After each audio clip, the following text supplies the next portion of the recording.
Welcome to Stuff You Missed in History Class from HowStuffWorks.com.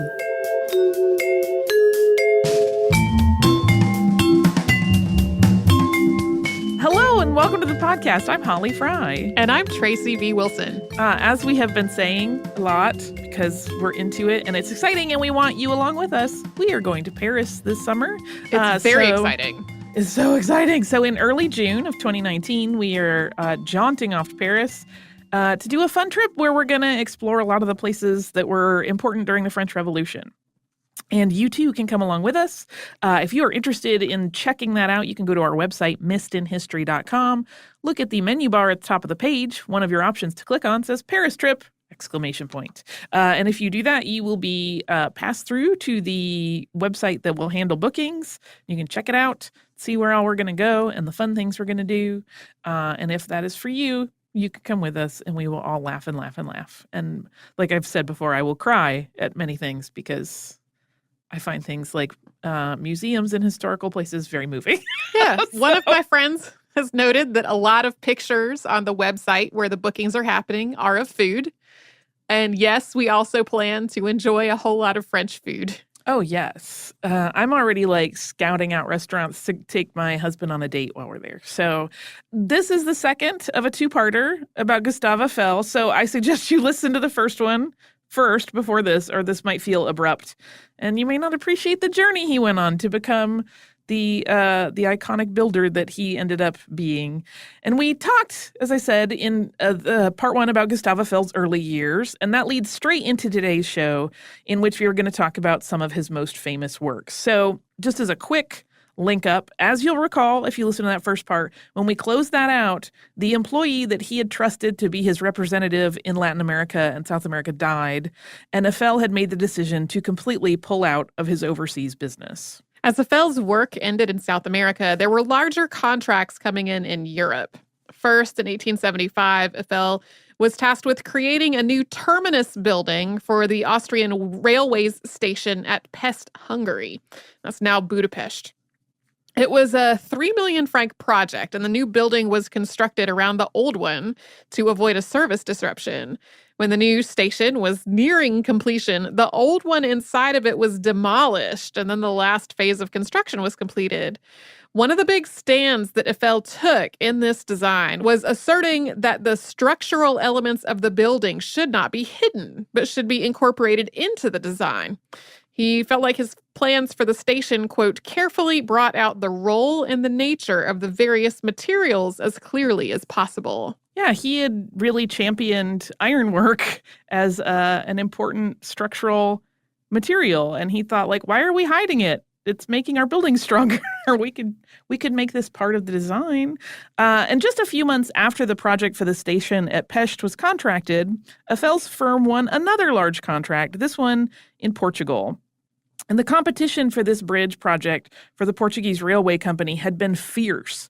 Several other European companies had submitted proposals, and it would be a boon to whoever secured that contract. The design by Eiffel's partner, Théophile Seyrig, which featured a large trussed parabolic arch, was also the lowest bid, and it gained the favor of the railroad. With only minor modifications, it was built exactly to plan, which was incredibly demanding because of the river's conditions and the tight budget that they had proposed. Eiffel and his team were able to cut costs, not by cutting corners, but by innovating. Eiffel came up with a way to support the arch segments with cables, building from each side inward instead of having to build a scaffolding in the river, which would have driven up the expense. That bridge, the Maria Pia Bridge, was completed in less than 2 years, and it still stands, although it's no longer in use. It was made a national monument of Portugal in 1982. Yeah, it's quite lovely. There are some great pictures of it online if you care to go looking. But though the project went well, there was some unease for Gustave Eiffel. For one, he and Seyrig had started bickering over whether Eiffel could hire his brother-in-law again. He had hired his brother-in-law on a previous job, and he wanted to do so again, and Seyrig wasn't into it. And for another, he seemed to really miss his family, and he actually asked his wife, Marguerite, and their youngest child to move to Portugal for the duration of the project. That was something he had never done before. But Marguerite got sick. She had experienced several bouts with pneumonia, and she became very ill while living in Portugal. She traveled back to Paris for treatment, but died in 1877 at the age of 32 before the bridge was finished. Gustave's sister, Marie, and her husband, Dr. Albert Hinoch, who she married a year after her first husband died, helped him raise his children after Marguerite's death. But that wasn't the only tragedy that came his way in the late 1870s. His mother also died in February of 1878. So in the span of just a few months, he lost two of the most important people in his life. After the bridge was completed, Seyrig wrote a paper about its success and presented it at the French Society of Engineers. While Eiffel had been open about his part in the project, as well as another engineer, once Seyrig seemed to want to take full credit for the successful bridge for himself, Eiffel became really irritated. He wrote his own paper about the work, downplaying his partner's contribution. By 1879, the relationship between the two of them had completely soured, and their partnership was ended. Yeah, this is a thing that comes up a lot in sort of criticism of Gustave Eiffel. There are some questions about whether or not he was ever really very magnanimous about letting other people have their time in the spotlight on things they had collaborated on. So in this case, it is a little bit like some people will point to this as a moment of like his pride becoming the problem. But once the dust had settled from this disagreement, Eiffel actually changed the name of his firm to Compagnie des Établissements Eiffel. Seyrig actually attempted to get a portion of the company's assets, which he felt he was entitled to. Remember, he had put in a greater portion of capital when they first started the company, and he went after what he thought was his fair share in court. And this led to a legal battle that dragged on for 12 long years. Eventually, Seyrig was granted a payment worth 4 times his initial investment with Eiffel, but that was it. In terms of how much the company had grown during that time, that seemed a little insulting, and it was considered a loss. In the midst of this strife, Eiffel was also involved in another legal matter, although this one was a lot less contentious. He had been going by Eiffel, but his family name legally was still hyphenated. So in 1880, Gustave legally had the family name changed from Bernickhausen Eiffel to simply Eiffel. Yeah, when his great-great-grandfather had moved from Germany to France, he had done the hyphenation on the name, and then they had really gone by Eiffel for most of the time. So he was like, let's just strike that, and this will be our legal name. In 1880, Eiffel began construction on the viaduct of Garabie, and this was a massive structure. It actually had a similar design to the Maria Pia Bridge with a trussed parabolic arch, but this bridge was much larger. And at this point, Gustave Eiffel had become so well respected that he was really the only engineer that was seriously considered for this challenging project. It was not put out to bids the way most projects would be. They literally were like, the only person who can build this is Gustave Eiffel. It was immediately after this contract was in place that Eiffel formally and legally severed all of his ties with his former partner, Seyrig. This was also a project that required pre-setting the build site with essentially a mini town for the workers because the bridge was in a pretty remote and undeveloped area. Because the build was expected to last for a few years, provisions had to be made for the workers to move with their families if they wanted. Everything from living spaces to retail stores that could provide the necessities to schools all had to be built before the construction on the bridge could even start. And as he had done throughout his career, Gustave Eiffel rose to meet these challenges. The viaduct, which included more than 26 tons of iron in its construction and cost roughly 3 million francs, was completed at the end of 1884. Accomplishing such a massive goal made Eiffel famous. He was already well known in construction, but this really kind of made him famous throughout the country and even in throughout Europe. As you recall, this happened in Portugal. And it was sort of part of the reason that he got his nickname, which was Le Magicien du Fer, or the Iron Magician. And sometimes you'll also see this translated as the Iron Wizard. I like that one better, but it's just me. Iron Wizard? Yes. It's fun. It makes me picture him in a pointy hat with stars on it, kind of Fantasia style. He's making little iron Tour Eiffel. There you go. Walking in a row. Okay, we're about to talk about a famous structure that Gustave Eiffel contributed to that's here in the U.S. But first, we will take a quick break to hear about one of the sponsors who is keeping this show going.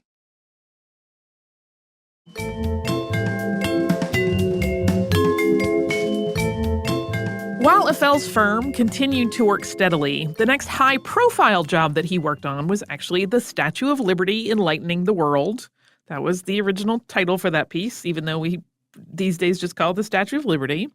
Edouard René Lefebvre de la Boulaye had initiated the idea of a gift to the United States shortly after the Lincoln assassination in 1865. But this project took years to really get momentum and get to the point where they could send sculptor Frédéric Auguste Bartholdi to the U.S. to survey the possibilities and come up with a design.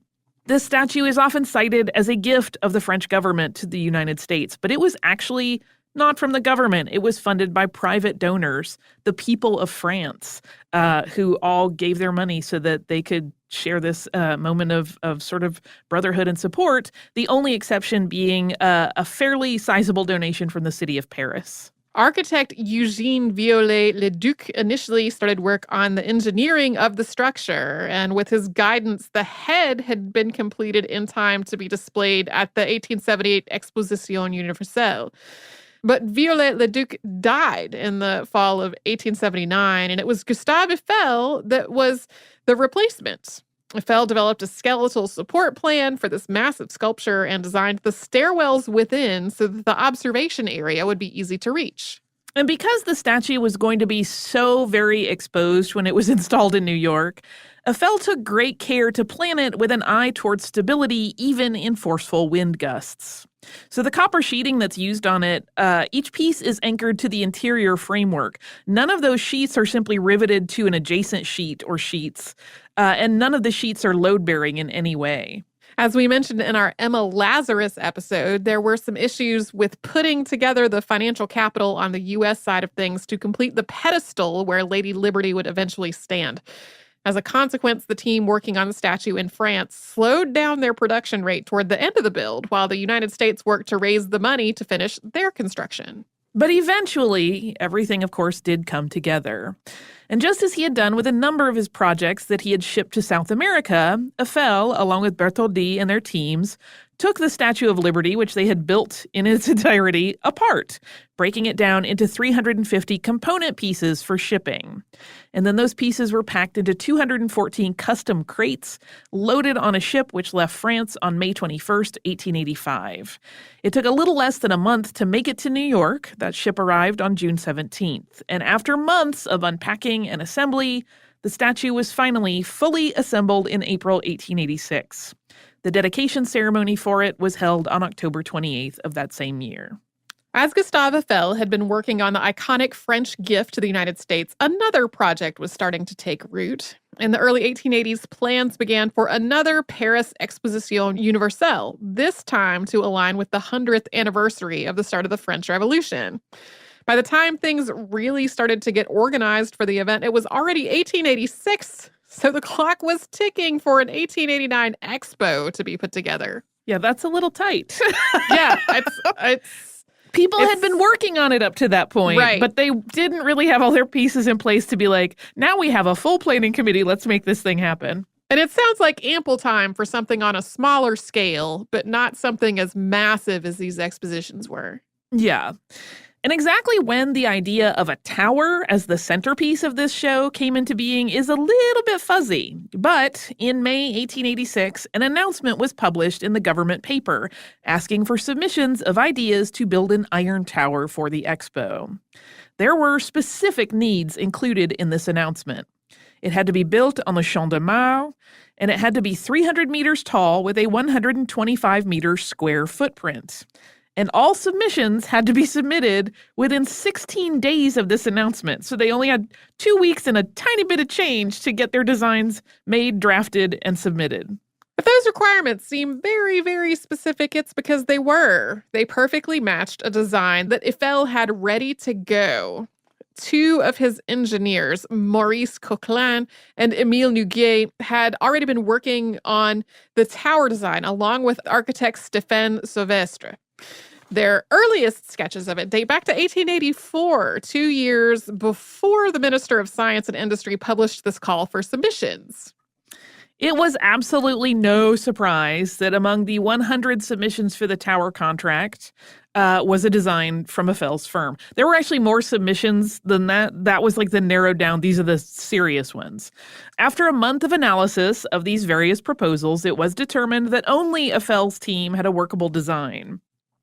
And initially, Gustave Eiffel himself had not been especially wowed with the ideas of Coquelin and Nuguier. But he encouraged them to keep going. He was like, yeah, sure, keep working on that. And once Sylvestre got involved, he kind of liked where it was headed. But as he realized what a feat this tower would be if it came to fruition, he actually bought out the patent rights from the other three men on the design. And in the terms of their deal, their names would always remain connected to the project because there was going to be some prestige if it got accepted, and they would each get 1% of the estimated cost to build it. So ultimately, in a move that could be interpreted as very astute or very selfish or maybe both, Eiffel signed the contract, not as his company, but on behalf of himself alone. Taking ownership in this way also gave Eiffel rights to income from tower tourism long after the expo was over. He later asserted that he had only wanted to take ownership, quote, to assume company responsibility for the enterprise and to devote to its realization efforts, which I certainly didn't believe at the time would be onerous. And it is true that had the men pursued submitting the designs on their own, they wouldn't have had the same means to build it if it had been accepted without the Eiffel name and the associated resources that came with it. Yeah, this is another one of those times I mentioned in the first episode that he sometimes gets criticized as being kind of selfish, not very good about sharing credit, and wanting to kind of be the star of the show in regards to some of these projects. He claims that it was completely magnanimous. He really thought like, no, let me own it. And that way I will have all of the resources to build it and I will take all the risk and your names will still be attached, but it's legally and financially all on me. But other people are like, no, dude, you wanted all the credit. Also in 1886, Gustave's eldest daughter, Claire, got married. She married a man named Adolphe Salle. And this was actually a huge boon to their family because Salle became one of Eiffel's closest friends and collaborators. So he maintained that close-knit family that he had had from the time he was a child. And one of those little tidbits that you hear a lot of times in like fun facts about Paris kinds of articles on the internet, the design style for this tower was not greeted with universal enthusiasm. It was driven entirely by the needs of the structure. There was no attempts to cover up the ironwork with masonry, and the lines of it were determined mathematically to be the angles and positions of supports required to sustain the desired height, which was to be the tallest building in the world. Yeah, there were also people like, what is this tower for? Nothing, just to be Looking a thing. And it seemed kind of wasteful and silly to some people to just build a tower for the sake of building a tall thing. But this idea to promote and showcase the materials of industrial modern design at the time deeply offended a lot of Paris's art community. A group called the Committee of 300, referencing the 300 meters of height for the proposed tower, actually submitted a petition to the Minister of Works condemning the design and insisting that it was going to mar the beauty of Paris if it were built. Eiffel's tower would, they felt, be an affront to the very ideals of France, and they called it useless and a monstrosity. For his part, Gustave defended the tower and asserted that there was plenty of art in good design, and that there was no reason the French shouldn't become just as renowned for their engineering prowess as they had for their artistry in other fields. He famously argued that the pyramids at Giza were nothing more than artificial mountains, and yet they became some of the most revered structures on Earth. Yeah, that's another thing that people sometimes point to and go, man, that's some ego to be like, no, what I'm building is like the pyramids, you guys. But he was right eventually.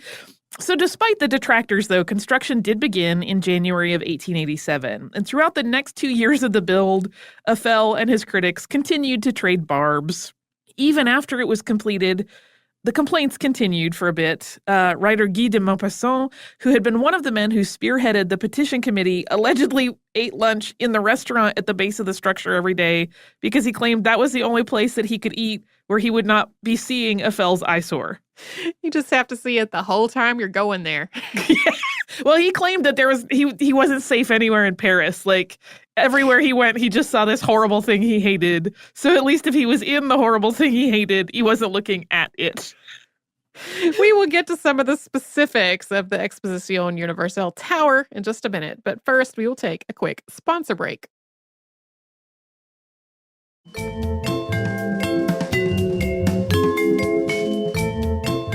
The effort, manpower, and material needed to build the tower was, of course, startling. Like I said, this could be a whole episode on its own. We're kind of giving you the speedy version, but more than 50 engineers and designers had a hand in creating more than 5,000 design sketches that detailed every single aspect of the tower.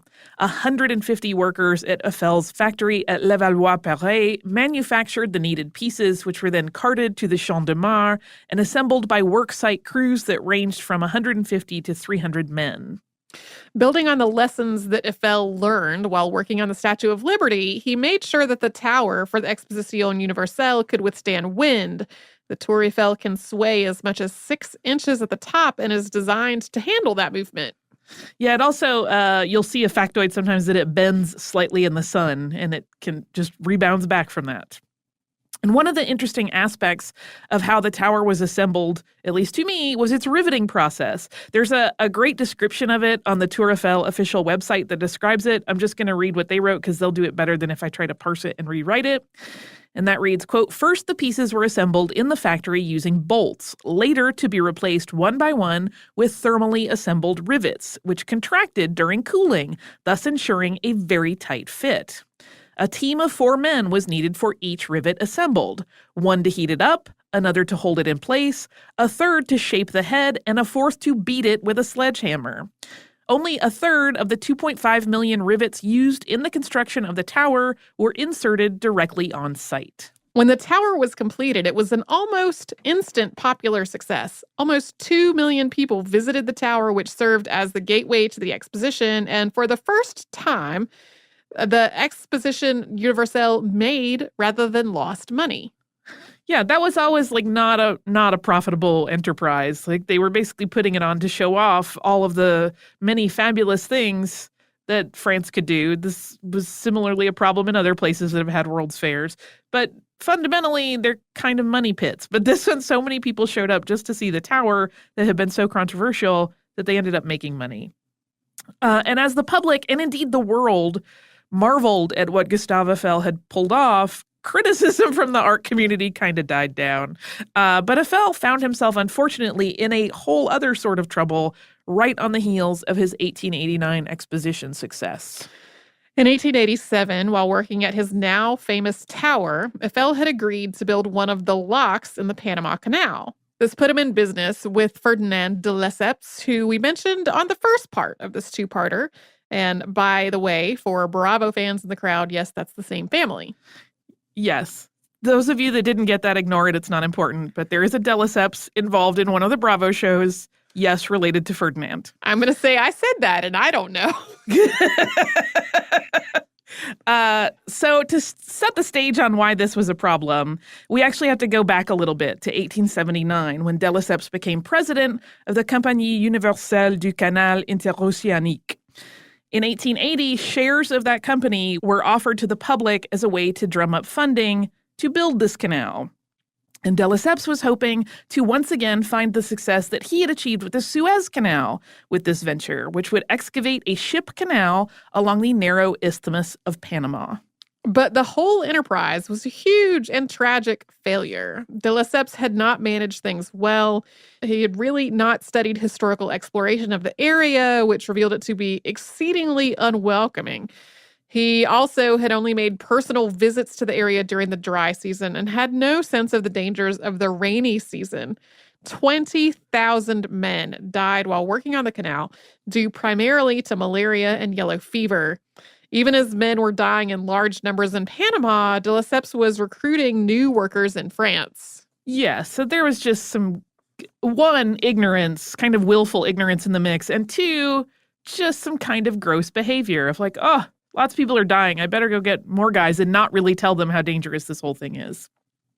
And in addition to that very tragic human cost, there was also a very real financial loss in the venture as well. Approximately $250 million, that's about 500 million francs at the time, were sunk into this ultimately failed project. And when it ran out of money, all of those investors who had contributed to the project were left with no way to get their money back. So there were some people who believed in this, spent their life savings to try to be part of it, and then were left destitute. The whole enterprise became a huge scandal, and Gustave Eiffel was in the middle of it. He had initially been against the project, which de Lesseps had conceived without locks. It wasn't until the addition of a lock system that Eiffel had gotten involved. And just like Ferdinand de Lesseps and his son Charles, Gustave Eiffel was charged with fraud for his involvement in the mismanaged canal project, even though he had not been part of that business administration side. In 1893, he was actually sentenced to 2 years in prison, and he was also fined, but that verdict was overturned by a higher court. But even though at that point he had cleared his record, he just felt as though his name as a builder was tainted forever due to the extensive coverage that this whole scandal had gotten in the press for years at that point. Eiffel withdrew from his firm, and it was renamed La Société de Construction Levallois-Perret. At that point, Maurice Coquelin, one of the engineers who had originally conceived of the tower that made Eiffel famous, took over as managing director of the company. But Gustave Eiffel did not retire to an idle life. He merely switched gears and began a second career in science. He started conducting his own research with the intention that he was going to share any of his findings freely. And in 1894, he started conducting experiments at his famed tower. As part of the construction agreement that Eiffel had signed to build the tower, he paid for a significant amount of its costs, and in return, he was entitled to money made from the visitors for 20 years. After that, the city government would take full possession of the structure, and the intent was that it would be taken down at that point. But by the late 1890s, the engineer-turned-research scientist had added an antenna to the tower and was running wireless telegraph experiments there. And as a consequence of this work, which was seen for its value immediately, particularly for military applications, the city extended the concession to Eiffel to continue his work. So he basically retained that same agreement on the tower for a much longer period of time. And the tower, of course, was never disassembled as had originally been planned, since we were talking about it because we are going to go see it in a couple of months. In addition to the telegraph and radio transmissions, Eiffel began investigating aerodynamics, which he had become fascinated by while working on the Statue of Liberty. He built a wind tunnel at the tower in 1909 and an aerodynamics laboratory in 1912 in another part of the city, where he could do even larger wind tunnel experiments. And in his lab at Auteuil, Eiffel used model aircraft in his larger wind tunnel to study the optimal designs of things like propeller thrust and speed and angle of inclination and air resistance. And his work there also contributed to missile design and how bombs were released. His work directly impacted the aircraft that France used in the First World War and established new levels of knowledge in aircraft science. I have actually seen some people comment that he really should be just as well known for his work in aircraft engineering as he is for having built this iconic tower, but that doesn't get talked about very often. But for all this work, in 1913, the Smithsonian Institution awarded him the Langley Gold Medal.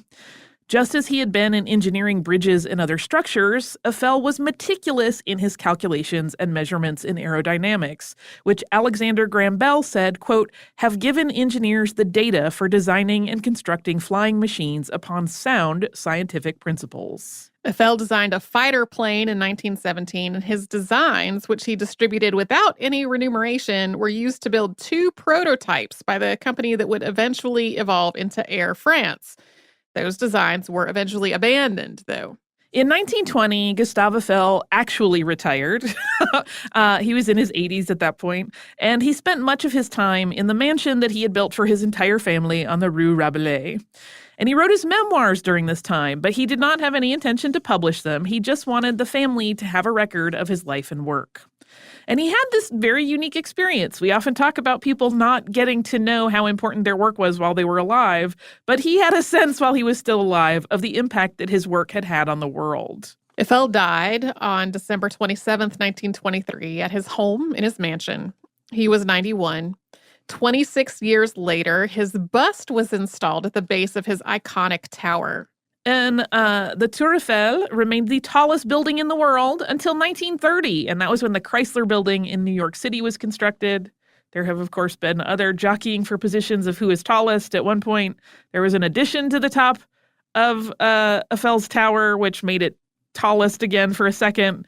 But now it's, of course, far behind many other impressive and slightly frightening things around the world. Yeah.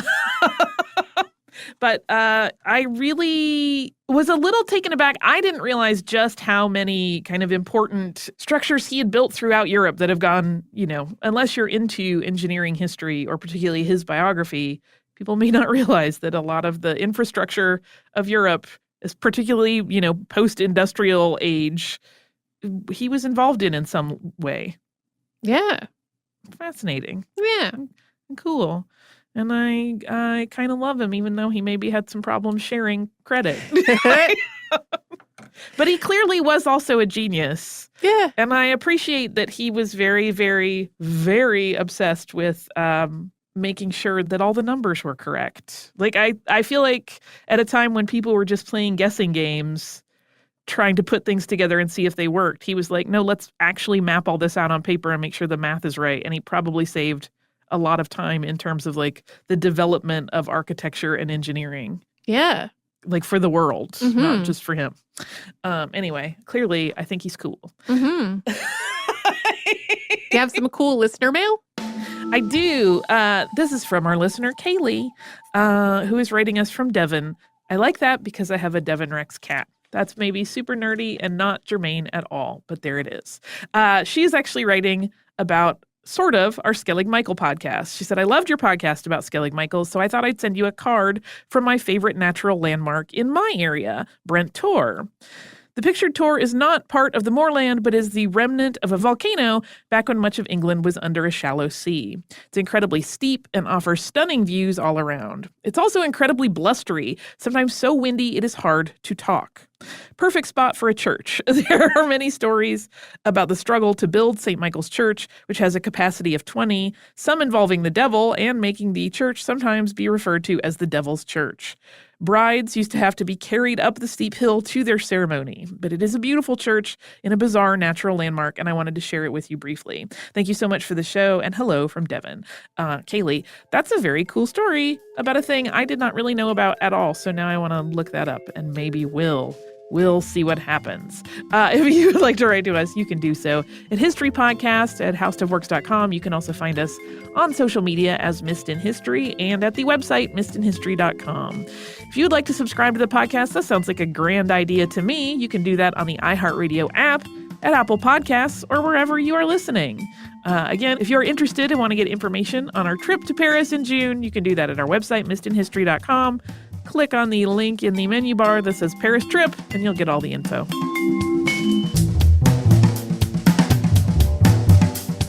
For more on this and thousands of other topics, visit howstuffworks.com.